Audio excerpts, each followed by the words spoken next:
Hello guys and welcome back to episode 21 of Rebuilding the Bridge. I'm Jake and today we're going to be playing Manchester United. It's third versus fourth in the league, so it's a very important match for us, a must-win match if we want to stay in a title race going forward into the second half of the season, as we are just at the start of December now. It's going to be a crucial game in our push for the title, and I did mention in the last video that I was going to show the Sheffield and Manchester United game, but I've decided rather than doing the two-game videos, unless it's an important like Champions League two-legger, I think I'm more just going to do videos where I'll do just one match, but it'll be more in-depth because I feel like it's better that way. But if you have other opinions, obviously just comment and let me know what you find better. I'm happy to do what's better to watch for you guys. So yeah, we will just be playing Manchester United today, and there is a lot to go through because I think, well, it must have been in September when I showed the last one. Let's see. I showed Liverpool and, no, I didn't. I showed the Tottenham and Athens game. So yeah, early September, and we are now in early December. So a lot has gone on, and I'll show you it now. So you saw us beat Athens. We then went on a pretty good run in the Premier League, beating Newcastle 2-0, West Ham 4-2 in the Cup, a 2-0 win in the Premier League, and then a win in the Champions League. And I think we've already qualified as top of our group in the Champions League. So we did well in that group. We then had a few blips in the Premier League. So we drew to Manchester City away, which isn't bad really, considering at that point in the league, all we'd done in terms of negative results was lost to Liverpool away, drew to Tottenham away, and drew to Man City away. So some of our hardest games were out of the way. But then we had a few blips in terms of this game against Arsenal, where we lost 1-0, and then the game after that in the Premier League, we lost 2-1 to Everton. So it wasn't really good enough, and that's when we started to slip down the table a bit. As you can see, though, in between, we did get into the next round of the Carabao Cup with Joshua Zirkzee getting a hat-trick against Fulham, and AC Milan, we beat them in the Champions League in the home leg, and then in the away leg we drew. So it pretty much put us in a good position in the Champions League, and then we finished it off with a win, a 4-2 win against Athens, which has put us top of the group with one game remaining against Leipzig away. So that game isn't too important. We then did beat Watford, Leicester, and Sheffield in the Premier League, all only just scraping by. I'd say a 2-1, a 2-1, a 3-1, where we just scored penalties. But yeah, we've been playing well. We could be playing better. We have been without Haaland and Havertz for about 2 months now. They're both starting to come back to fitness because they both got injured. So our two star players were out for a long while. So Joshua Zirkzee actually stepped up in striker instead of Timo Werner. Xerxes played brilliantly when he played, and Havertz, as he got injured, Gravenberch stepped into the team and performed amazingly. So it's going to be hard for me to find a way to put them all in the team together. But we are doing a different tactic now, actually. Rather than the 4-2-3-1, which I use in games where we're expected to win and be more dominant, this one, I'm now mainly using this more defensive-minded 4-3-3. So it's quite similar. I mean, the attacking midfielder has just came into the midfield, still playing the attacking role, as you can see, as a advanced playmaker. So he does push forward with the attacking instruction too. It's basically like having the player in cam, but they just start off in a deeper position. So our problem was, as good as we were in attack, we were still conceding goals. And now this has kind of done the opposite. We're better at defending, but we're not scoring as many. But I kind of prefer that. It just makes us a bit tighter in the middle, and like cohesively as a team, I feel like we're playing better. We'll probably lose now that I've said this, but in a game against this team like Manchester United, where they will have some threats, I feel like this is a good way to go. Now, I was going to make a tactical decision now that I need to think about. So, supposedly, you're not meant to have two ball-playing defenders, so I've got to decide which one of Tomori or Upamecano best suits a ball-playing defender. So, Tomori has 13 passing, Upamecano has 14 passing. I think Upamecano is going to be the ball-playing player, and unless he is... Okay, right, we're going to have Upamecano as the defender. And then Tomori like that? Yeah, I think we'll do that. So Tomori will be the one looking to play it out more, and Upamecano will be just focusing on the defending section. So this is our team to face Manchester United. We've got Kepa, Emerson, Upamecano, Tomori, Reece James, Mason Mount, Kovacic, and Gravenberch in midfield. Kai Havertz still looking to find his fitness, and Haaland is still not back. So Pulisic on one wing, Sancho on the other, and Xerxes up front. With Timo Werner on the bench, Xerxes has just performed better, like I said. He's really stepped up as that second striker while Haaland's been out. So fair play to him. He's going to get the nod ahead of Timo Werner now. in terms of the league position, if we just go into that before we start, we are playing. I mean, here you can see the Champions League group. We did pretty well. It looks like, okay, yeah, so Leipzig are out. So it's AC Milan and Chelsea going through. We're going through as the top team, so that's very good from us. But in terms of the league, yeah, we are third. Manchester United are fourth. There's only 1 point in it. So it's a very big game, and Manchester United have been pretty good this season. And then top, Liverpool, with 12 wins and 2 losses. They're killing it. I mean, they're starting to slip up a bit more recently, which is what the gap was at 10 points, but the gap is now at 7 points. So we're kind of closing it, but it will be interesting to see how it goes. The board only want me to qualify for the Champions League this season, which is weird because last season they wanted me to challenge for the title. So bit of a weird one, but I think they've realised what Liverpool and Man City are offering. Man City are only 2 points behind us. And then you've got teams in the top 6 like Bournemouth and Norwich who they're doing really good, but I don't expect them to stay there for long. They'll eventually drop off, I imagine. But Bournemouth, with only 1 loss, have lost the least amount of games this season, so fair play to them. But yeah, I think the reason the board only want me to qualify for the Champions League is because one of their requirements this season, which it says required, so I have to do it, is they want me to win silverware. So I'm hoping that will just be like the Carabao Cup or the FA Cup. We're going to put a bit more importance on them because, being honest, it's going to be hard for us to win the league and it's going to be hard for us to win the Champions League. Realistically, I'd like to challenge for the Premier League title, make it to, say, the quarterfinals of the Champions League and then just see what happens from there and then win one of these 2 cups, preferably the FA Cup. But if it's the Carabao Cup, we'll take that too. So yeah, here's the team to face Manchester United. We will be playing extended highlights because it will be a 1 video game. And hopefully, we really need to win here just to put a gap between us and Manchester United and close the gap to Liverpool too. So let's get into it, and hopefully this tactic doesn't backfire. It's been good for us recently, but you never know. If you do like what you see today, feel free to hit the like button and comment down below if you want to get involved. You can tell me who you think I should be playing, if you think we're doing well, or I don't know, even if you just want to tell me how you prefer the videos to be set out, that would be a great help to me. So if you would like to do that, feel free to, and if you are enjoying what you're seeing, feel free to subscribe for more content like this, and I'll see you in the match. Straight from the off now, we've got Gravenberch heading forward to Tomori, back to Gravenberch. Are we actually going to have a chance straight from the centre? That would be very good. Ryan Gravenberch, by the way, Ryan Gravenberch, that's how you say it, has been outstanding for us as Xerxes goes close there early on. And that's not a bad start at all. But yeah, Ryan Gravenberch has been absolutely amazing for us in the place of Kai Havertz. He's been getting 7 match ratings, 8 match ratings, and he's just been performing absolutely amazingly. As Rashford steals the ball off Reece James, Marcus Rashford, can we defend it? Well, no, Tony Martial has scored 2 minutes in. That is an awful start, and it all came from Reece James losing the ball at the right back position. You can see it here. He dallied on the ball too long, and Rashford just stole it off him. And then from there was not much we could do. He just played a nice ball across to Martial, who finished well, and that is not the start that we wanted. And hopefully this isn't going to be a second Manchester United goal now. It does seem to be, but it's us on the attack. With Ryan Gravenberch, the player I was saying, he's been really, really good recently, and I'm hoping soon we can get him and Kai Havertz into the same team, and then we'll be really threatening. As Pulisic gives the ball away, Martial's going to counter for Manchester United now. Really cannot afford to let them get 2 goals ahead, and he does go close there, but Kepa stays strong, and I think we're going to deal with it. Or maybe even turn it into an attack of our own, because the highlight is not yet over. With Ryan Gravenberch through the middle again, everything's going through him right now. He drives forward into the area, has a good shot, De Gea saves. That's what we like to see from Ryan Gravenberch, just pushing the team forward on his own, and that is real star quality that we need, really. Pulisic works his way into the box to Sancho, who heads it over, and it seems to be a bit of a back and forth game so far.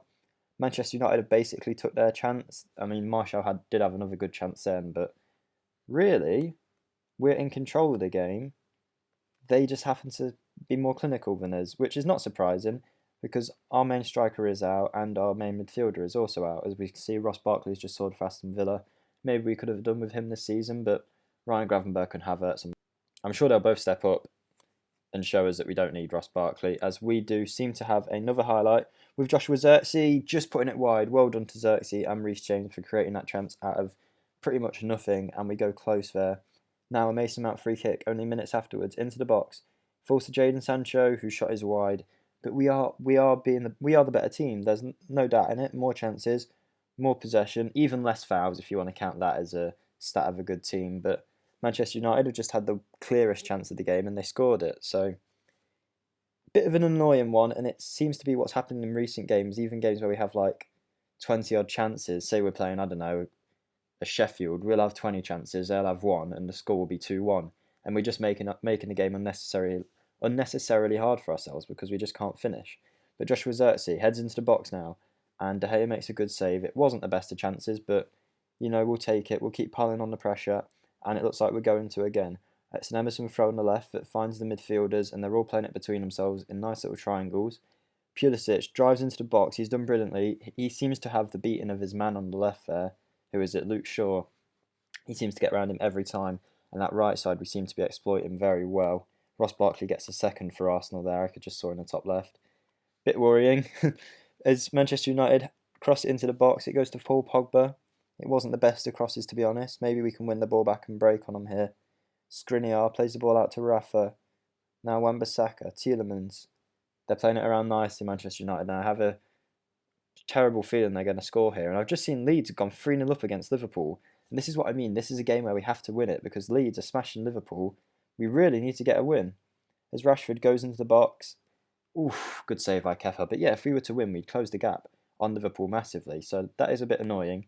And I think I'm going to switch it to the 4-2-3-1 attacking formation that we're used to. Because we need to start pushing for a goal and a win, really, if Liverpool are messing up like that. As we go into half-time, we've been the better team, but we just haven't had that cutting edge. Hopefully we can add that in the second half. Maybe if Timo Werner comes on, he can show us something. But he hasn't done that recently, to be honest. When he's came on, he hasn't been the best. So be interesting to see if he can work his way into the team when he comes on. And we are still the dominant force, even after that change in tactic. And really, we need to start adding goals as Liverpool pull one goal back against Leeds. Hopefully, it isn't one of them typical Liverpool comebacks where they're like 4-0 down, and then all of a sudden they get the win out of nowhere. I'm hoping they're just going to lose this game. So if we lost, it wouldn't be as big of a deal. But still, when a team like Liverpool loses a game out of nowhere like that, we need to capitalise on it. Marcus Rashford, tackled by Reece James. He does well there, Reece James. And again, he gets the ball off Rashford. Well done to our captain, Reece James. As we work the ball away with Tomori. Now Pulisic on the right. He drives forward. What can he do? He goes past Kamara. Brilliant from Pulisic. And his shot straight at David De Gea. But we were brilliant there. Well, I say we. Pulisic on his own was brilliant. Liverpool make it 3-2. They're definitely going to come back, aren't they? Whatever Jurgen Klopp said to him at half-time has obviously worked. Tony Martial for Manchester United. Tielemans with one long ball through to Marcus Rashford. Kepa saves. Oh, this is so annoying. Why can't we just finish our chances? Right. Timo Werner's going to come on.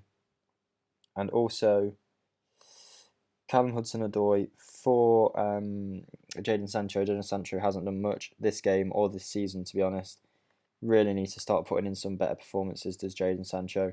And it's another chance that seems to be going Manchester United's way. As Rashford breaks into our own. Oh, he's taking it past 1-2-3. Kepa does well, stands up tall and saves. But that was way too easy for Marcus Rashford. He just ran through the middle. And I think Manchester United are going to have a second chance off of their first chance. Tony Martial, Rashford, Martial again. Finds Rafa. Kepa again making an important save. This isn't good enough from us. Really, we need to do something about it. Yeah, I know Jody Morris is telling me our defenders keep losing Rafa. We need to specifically mark him. Jody Morris is in charge of opposition instructions. He should be the one that's doing that. Right, what can we do here? Gravenberch, he's had a decent game, but he's going to come off for Kai Havertz. That'll be our last substitution. Can we pull one goal back at least? We're going to have to push forward now. Only 20 minutes going. Hudson-Odoi, for us, on the left side. He finds Mason Mount. Mason Mount to Kovacic. We're playing it in the midfield nicely. Only 2 in the midfield now instead of the 3. Luke Shaw wins the ball back, but then Havertz picks it up again. Finds Reece James, who plays across into the box. Hudson-Odoi, his shot is saved and it's cleared away. We'll see what Liverpool score is now. They are still 3-2. And Tammy Abraham has gone and scored for Aston Villa too, meaning that Arsenal are only drawing 2-2 now after they were 2-0 up from the Ross Barkley goals. So it seems like all of our players are involved in that game and no one's doing anything here. As Manchester United have a corner, 15 minutes remaining. Can we defend it? Tomori heads it away from Skriniar, but Rashford picks up the second ball, plays it into the box and Martial hits the post. We got lucky there, I think. Only 15 minutes left. We need to start creating chances. I keep saying it, but we're not doing it. And I can't think of anything else we can do. We've got all our creative players on. We're attacking. As Timo Werner steals the ball off Skriniar. Timo Werner, oh no. De Gea saves, that was the chance that we really needed to finish. Well done from Werner to even get the ball back, but he should have finished that. And now Rashford looks like he's going to counter-attack from us. We are in very attacking, telling everyone to push forward, so it doesn't surprise me that they are getting breaks on us like that. But we need to do something if we're going to try and pull a goal back here. And we're still the dominant team, but nothing's really coming of it. Can we at least make it a draw just to stay like unbeaten, purely for the morale side of things? And we do have a ball here with Kai Havertz. What can he do? He finds Emerson. Emerson on the left with a ball into the box, and De Gea makes another big save. He's got to be the man of the match at the minute. 7.3 rating for De Gea. Yeah, him or Rashford are going to get man of the match, it seems. And it looks like that's going to be it. There's 2 minutes remaining. We have one more chance here in the Manchester United area, but it gets cleared away. Kovacic picks up the loose ball. He finds Reece James on the right. Reece James with the ball into the box. Emerson. His shot is blocked. And now Martial's going to counter for Manchester United. Of course he is. We have all of them players up, all that pressure, and we do nothing with it. And then that's the end of that highlight. And I think it's going to be the end of game 2 here. With only 40 seconds left of the match, I don't see us getting anything from it. We didn't play badly, we've played really well, and the annoying thing is we've won all of these games, and the second I show a game on the channel, we play poorly again. It's very annoying to see. But here, we might have one more chance here with Hudson-Odoi, 15 seconds remaining. Christian Pulisic with 10 seconds remaining. Oh wow, I was on about how this was a dud of a game, but look at that. With 10 seconds to go, we can see it here, Manchester United were just trying to see it out. Kovacic stole it back. Werner found Hudson-Odoi. And that's a great ball and a great finish from Pulisic. A good first touch, and he's half volleyed it in. And that, I mean, if Liverpool have lost, this isn't a bad result. I mean, we do need to start picking up wins against the top 6. But if Liverpool have lost here, it will only be a 6-point gap now. And their game was against Leeds, and ours was against Manchester United. So, I mean, you can kind of feel for us for dropping points, but Liverpool really shouldn't have done it in their game. So, I was going to say, oh, that hasn't gone very well. I've told the players that you did well to salvage a draw, but they all seem to hate that. Okay, right, we need to see what the Liverpool score was now. Where is it? Yes, Liverpool lost 3-2. Arsenal did get the win in the 96th minute. Not that that matters because they are in 7th place. Man City got the win. So now the table looks like this. Did Bournemouth win again? Bournemouth won again, yeah. Dominic Solanke, 3-2. Fair play to Bournemouth. They might actually be putting together a run of form that could keep them in the top 6 in the second half of the season. You see it here now, Liverpool on 36 points, we are on 30. Again, we've dropped points against the top 6 team, and I think that's all we've dropped it. Everton, Arsenal, Liverpool. Okay, so Everton is the only non-top 6 team. I say top 6, like the typical top 6. Everton are the only team that we've dropped points against that aren't in that top 6. So it's not awful from us. We are on 30 points. Liverpool only on 36. They've already lost 3 games this season, which is a good sign of things to come. And we're 2 wins away from them. That's not bad considering we were 10 points away from them not too long ago. Man City joint on points with us, and Bournemouth are ahead of us. But like I say, I don't see Bournemouth keeping this up all season. So it's not been the worst game, and not the worst result either. But let's see when we'll bring it back. I think I'll show another game in December, to be honest. I'll bring it back for this Everton game at the end of December, because then the video after that will be the January transfer window update. So I'll show you the Everton game next. So we've got some big games in between them, all pretty winnable. I mean, the Bournemouth game at home will be a test to see if Bournemouth really are as good as they are showing in the league, or whether we can start their downfall by getting a win against them. So yeah, I'll bring it back for the Everton match. Hopefully we'll put together a good run of form in between them 2 times. So I hope you've enjoyed what you've seen today. Like I said before, feel free to like, comment, subscribe, whatever you want to do. And hopefully I'll see you in the next one. Thank you for watching, and goodbye.